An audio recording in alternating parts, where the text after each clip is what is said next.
আসসালামু আলাইকুম। Wifi speed কিভাবে বাড়াবেন? ডেভেলপার অপশনের মাত্র ২টা সেটিং চালু করে দিলে আপনার ওয়াইফাই স্পিড আগের চেয়ে দ্বিগুণ স্পিড আপনি ব্যবহার করতে পারবেন। ফেসবুক, ইউটিউব, টিকটক, লাইকে ইন্টারনেটে সব কাজগুলো আগের চেয়ে অনেক স্পিডে করতে পারবেন। কারণ এই ২টা অপশন কিন্তু খুবই গুরুত্বপূর্ণ এবং প্রতিটা ফোনেরই এই ২টা সেটিংস কিন্তু আছে। যদি আপনি করেন তাহলে কিন্তু আপনার ওয়াইফাই স্পিডটা অনেক ফাস্ট হবে। এটা করার জন্য প্রথমে আপনি আপনার ফোনে যে সেটিংস আছে এখানে চলে আসবেন।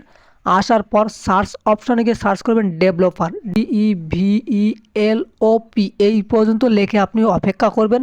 যাদের ডেভেলপার অপশনটি এখনও চালু হয় না, ডিসক্রিপশন বক্সে এবং আই বাটনে ভিডিও দেওয়া আছে, এটা দেখে আপনি ডেভেলপার অপশনটি চালু করে নেবেন। তারপর ডেভেলপার অপশনের উপর ক্লিক করবেন।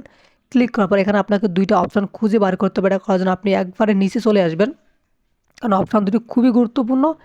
দেখেন এখানে একটা হলো এনাবল ওয়াইফাই ভারবাস লগইন, এই যে এটা কিন্তু আপনার বন্ধ করা থাকবে, আপনি এটাকে চালু করে দেবেন। 2 নম্বর হচ্ছে ওয়াইফাই স্ক্যান থ্রোলিং, এর উপর ক্লিক করবেন, এটাকে আপনি চালু করে দেবেন।